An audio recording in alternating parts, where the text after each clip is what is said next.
Panye min fo derisu kono sanadu ko do be se kata famunni na ko hadisa nunu yere danna ya tuka parce que anta do ko ni sahalinu be ni sahalente ay ala ya ka dina koroshi katanga ala ye chewbo munu nye ka hadisa donu duma hadisa nyen galonye hadisa ye munkaruye hadisa ye mauduye hadisa ye lafulendo ala ye chewudi silamiya sariyama ni ala ko qur'ana kunu inna nahnu nazzalna dhikra wa inna lahu lahafizun ala ko ala de ye qur'ana jigi ala de be qur'ana tanga donc ala ye qur'ana tanga o hadisa wa hawra kana cide man ni cide nya fode ala yo fana tanga ka cewunati hadisan galongalo donna ciden ka hadisa fota wala ni hadisan le fulani lesirite minna ani minyen galon ya be bola o ya be tente ka be bola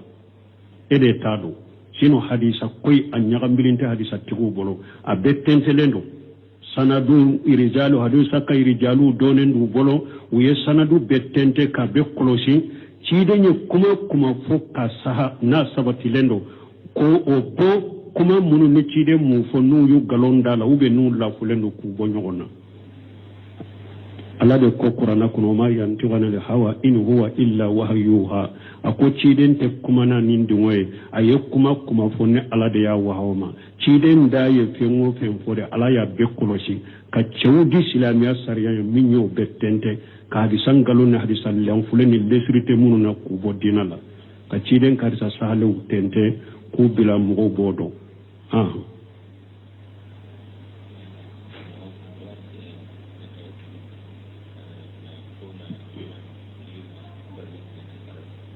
bo ko tawafu ni etaram alikaba etilale ka almura tawafu ni ka hiju tawafuma katan nafila tawafu doke ka baraji di mo dome akera tigi be nyana mayala ube akera atigi sara ka baraji tawafu doke ka baraji di doma ube chokodi doni ke bawo yenyo soso nina ibn bazi nyinin karan nina ko kuma fula bala doni ke bawo yenyo soso doni ke bawo ko akurana kalawo ako do ko qur'ana kala ni tawafu ni be sallimu nunke ku be se suma nu ya baraji di mo me masudo nyana mado ko be sama ka qiyasu sadaqatula ni ye hiju ke anola ni hiju mbese kamin akai ni alimurabbi se ka kai saragadi be se ka kai do be se ka kai bo uye tawafu fana qiyasu wala ni tawafu fana kera ya baraji dama abe saha ako debe ahmad ibn hanbali kama jahabi kono ni yakuma fuloy ako kuma fulana tigo ko ay delila sabatira munna harisa sahalunna ka funni delila sabatira ko bato munun noyu ke hadama denyo ku baraji dama no baraji be sama delila sabatira mununna ambe an wasado delila to ulude ka delila masabati mununa ikano baraji di sumote saha misali la delila sabatira ibese ka fiju ke mgono la ni yere hijira ibese ka almura ke mgoye ibese ka sarakati o mgoye ibese ka daw ke mgoye delila sabatira nonuna men minye ka salike ka baraji di mgoma ube ka qur'ana kala ka baraji di mgoma ube ka tawafuke ka baraji di mgoma delila mana nonuna chidembolo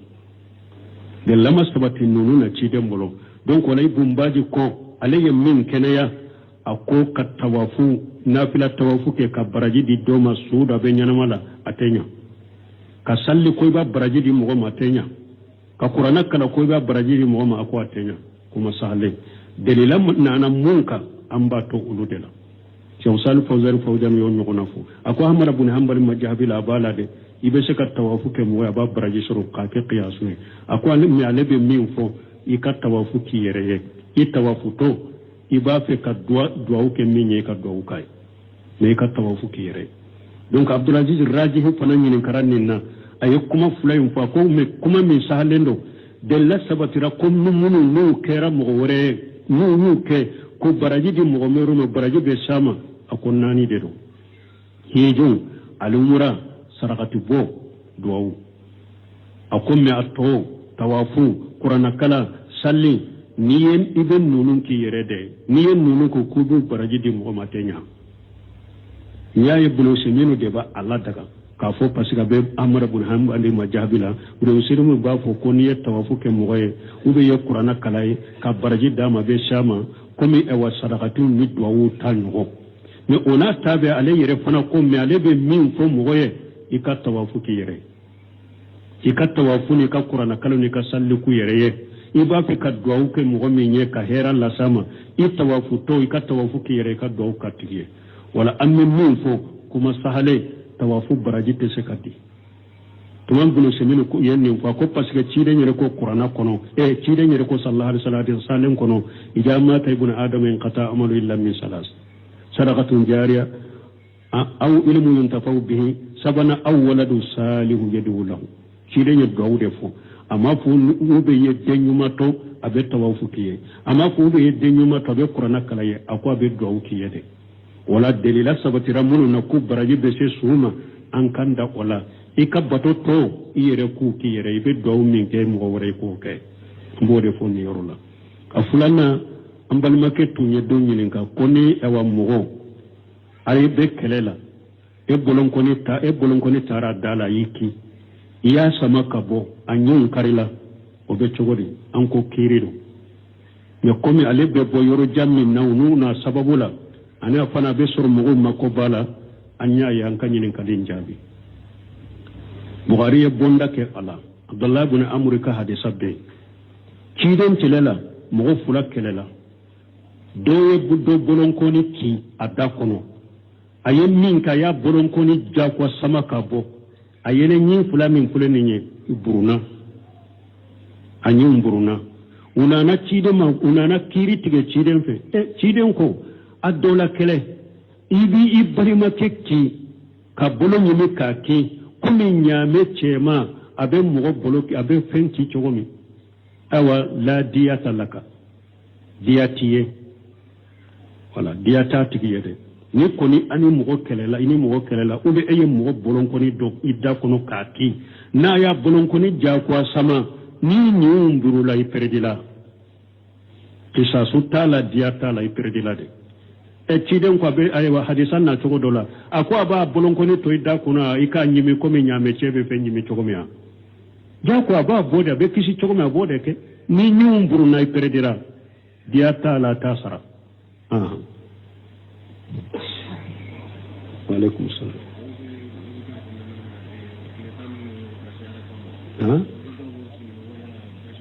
mame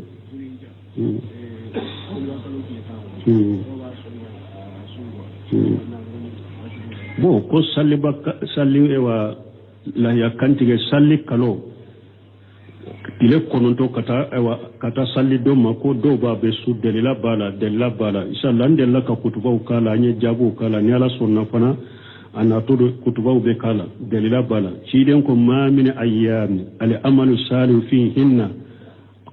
afdal wa habbu ila allah min hadhihi al ayyam al asr yani asr dhil hijja قالوا ولا الجهاد في سبيل الله قال ولا الجهاد في سبيل الله إلا الرجل خرج بماله ونفسه ثم لم يرجع بذلك من شيء كيرن كو دون شيتو دون منو نبارا مكة دي عليه ودون كنو من يكالله يا كنتيجي لا يا كنتيجي كالو كاتيلة تنفلوبو وبارا نيما وكو تشيري هل الجهادو أكو هل الجهادو على كسر الله fun mugun min ka jihadu da bora ka ta jihadu da na yire kuna kana fura be tora ni foyi masai o tigi ka baraji ani min yalla ya kantige tile tan fulo barajuma baraji be se ka bila nyogon koro ni ote ani foyi te kelenye donc doni ke ko barajuma be de bala sadaqati bo kanyuman ke mugo ye nafila salli nafila su barajuma be de ba ko cide ma barajuma bo barajuma la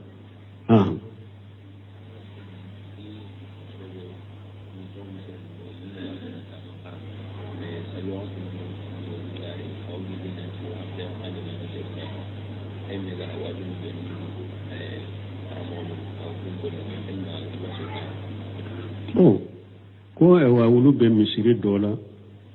ko mogo do be misiri kono amakala me salli wati abe wuli ko abe kuma bo fembo lawa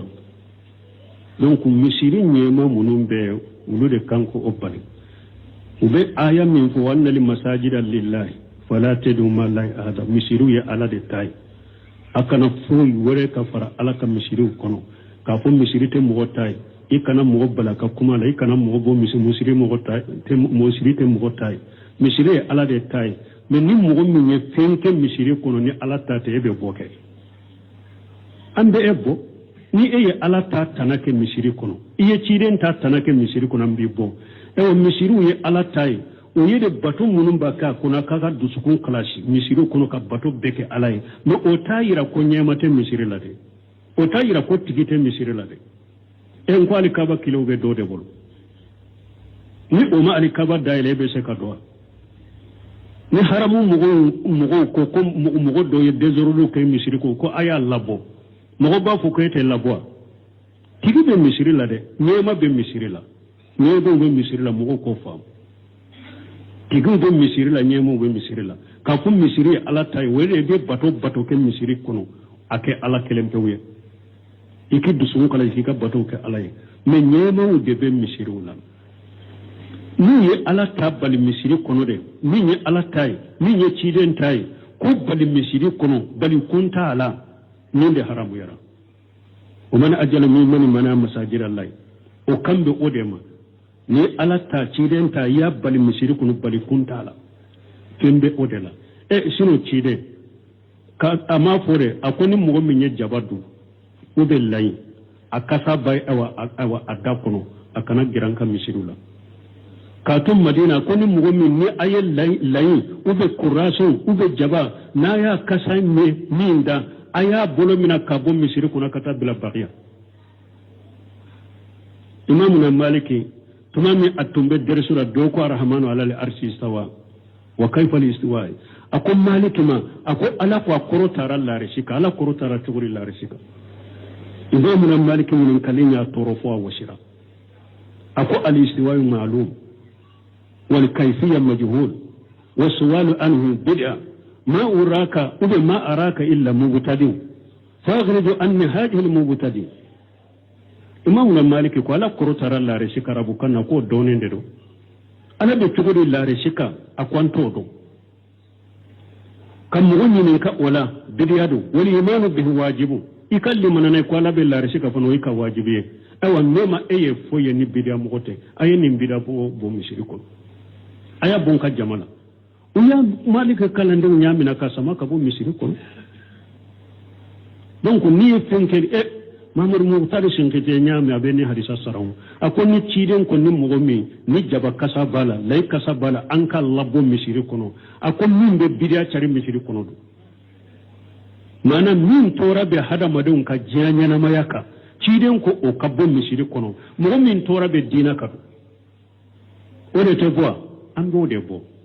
hada madon ka jiyanyana maya ni yu toro ka jiyanyana ya misiri kono kasa ciden ko anti bo ni mo gommi ni hada madon toro ka dina la misiri kono do ande la embe de la bo mamadou mustari senkete ni stimbatuke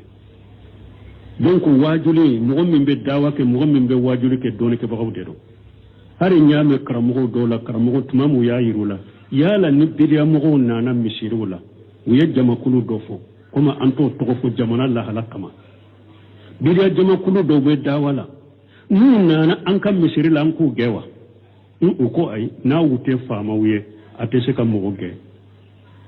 gene bakka bo misiri kono jama kulu su ka mo ge ka bo misiri kono fama de bake ani fama wiya parashidi mo munuma mais aw tay mu ne misiri nyema ya be min bolo nuna ne kam misiri de do de salli la bato lambe kelenya la salliya na ka wajulu te kayade uko urudu bawbula ko ke ukana wajulu ke akan derisu min baka misiri kono ani abaka aka lada wajulu mi aka mi ika shigi ko lamme na kana sira dimo ka wajulu ke me aw te ku gemmis ko abu bo misiri kono ku te salli me aba saratuka ate wajulu ke yade ambe derisu munun ka abu lamme me ate wajulu ke urudu bawbulo nyama de be misiri la koy tegu be misiri la de donc o wajulu kala sugu na kala lente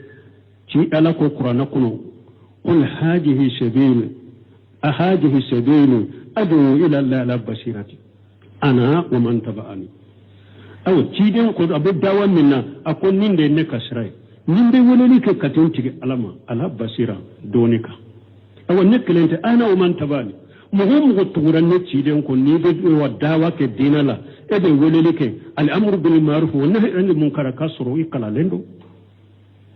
akan sunu be fende kala lendo ikana bidia chari mo wa misiri kono ikana bidia fo misiri kono ikana kuma fo misiri kono kuma min sahalente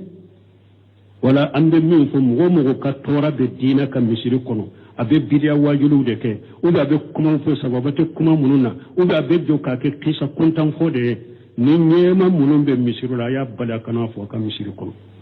aya bali donc mo min be ala ta fo me jamana ta kera kontere de munun be ala ta fo ka ciden ta fo ka ciya fo misiri kono ulu de be ke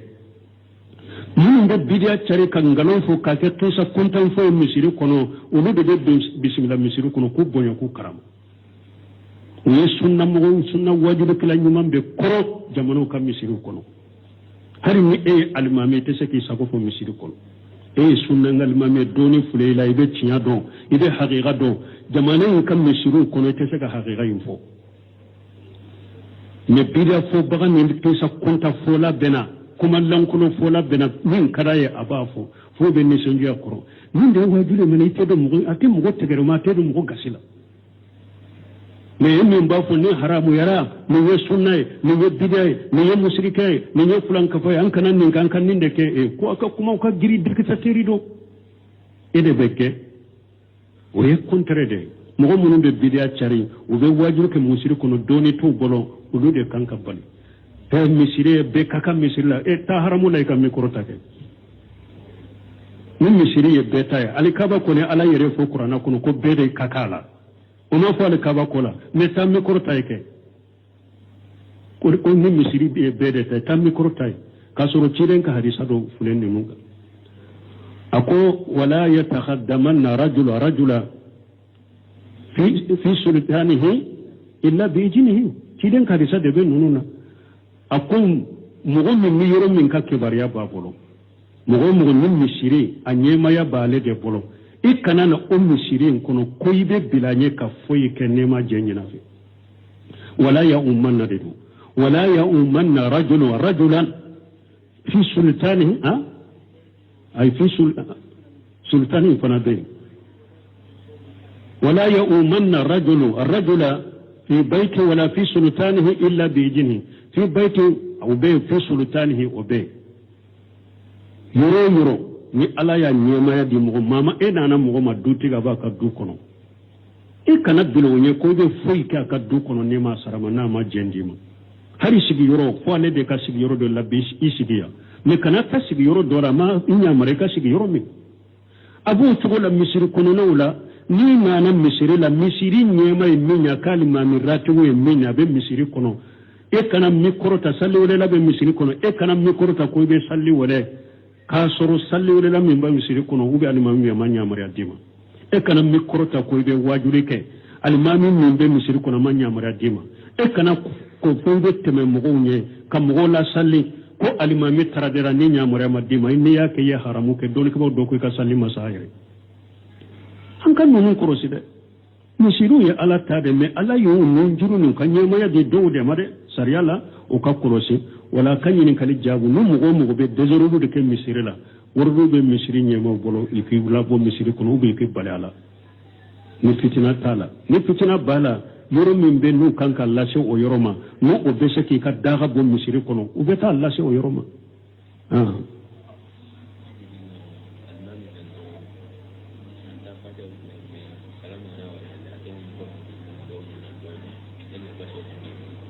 ko fajire ko fe almamite fatata be ave mi korota ka dawke be chugori lesri tola ni salli ko ne banna bebi ka jikiru de ke almami yere ka shigi aka ka jikiru ke jamato ka jikiru ke ne ka mi korota ko ki kala dai fajiri ko fe ko be mi korota be dawko ba fa amina wo ye bidiyade subhanakallahumma rabbana bihamdika ashhadu an la ilaha illa anta astaghfiruka wa atubu ilayk fanye min fo deresu kono sanadu ko do be se ka ta famu nina ko hadisa nunu yere danna ya tuka parce que anta do ko ni sahalen ube ni sahalente ay ala ya ka dina korosi katanga ala ye chewbo munu nye ka hadisa donu duma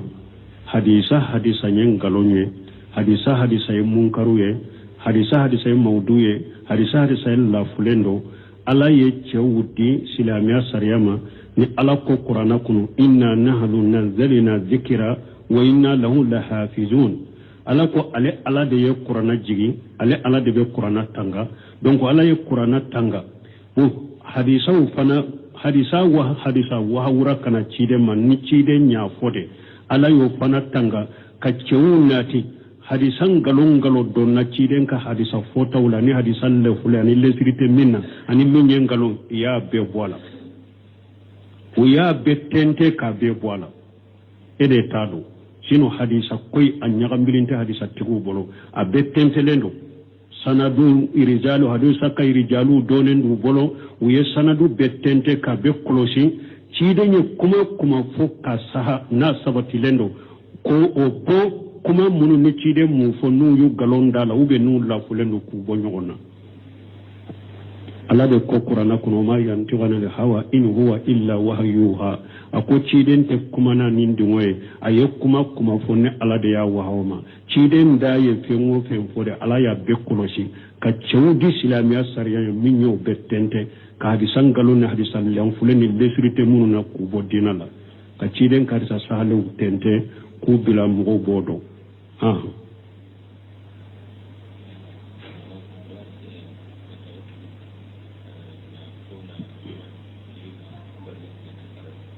bo ko tawafu ni etaram alikaba etilale ka almura tawafu ni ka hiju tawafu ma katan nafila tawafu doke ka baraji di mugo dome akera tigi be nyana mayala ube akera atigi sara ka baraji tawafu doke ka baraji di doma ube chogodi doni ke bawo yenyo soso nina ibn bazi nyinin karan nina ko kuma fula bala doni ke bawo yenyo soso doni ke bawo ko akurana kalawo ako don ko qur'ana kala ni tawafu ni be salle munun ke ku be se suma nu ya baraji di mo me masudo nyana mado ko be sama ka qiyasu sadaqatula ni ye hiju ke anola ni hiju be se kamin akay ni ali murabbi se ka kiyai saragadi be se ka kiyai do be se ka kiyai bo uye tawafu fana qiyasu wala ni tawafu fana kera ya baraji dama abe saha ako debe ahmad ibn hanbali kama jahabi kono ni yakuma fulo ako kuma fulan na tigo ko ay delila sabatira munna harisa sahalunna ka fonni delila sabatira ko bato munun noyu ke hadama denyo ko baraji dama no baraji be sama delila sabatira mununna ambe an wasado delila to ulude ka delila masabati mununa ikano baraji di sumote saha misali la delila sabatira ibese ka fiju ke mgonno la ni yere hijira ibese ka almura ke mgoye ibese ka sarakati o mgoye ibese ka daw ke mgoye delila sabatira nununa me minye ka salike ka baraji di mgoma ube ka qur'ana kala ka baraji di mgoma ube ka tawafuke ka baraji di mgoma delila mana nununa chidembolo delila masabati nununa chidembolo donc wala ibumbaji ko aleye min keneya ako ka tawafu nafila tawafu ke ka baraji di doma suda be nyanamala atenya ka salli ko ba baraji di mo atenya ka qur'ana kala ko ba baraji di mo ako atenya kuma sahale delila nana munka amba to uludela cew sal fawzan yo nyoko nafu ako hamara ibn hanbal majhabila balade ibe se ka tawafu ke mo ba baraji suru ka ke qiyasu ako alim mi alebe min fo ika tawafu ki yereye itawafu to iba fe ka doa ke minye ka doa kai ne ka tawafu ki yere donc abdulaziz rajihi fana nyini karanni na ay kuma fulaym fa ko me kuma min sahalendo della sabatira ko munu nu kera mo wore nu ke ko baraji di mo meru mo baraji be sama akon nani de do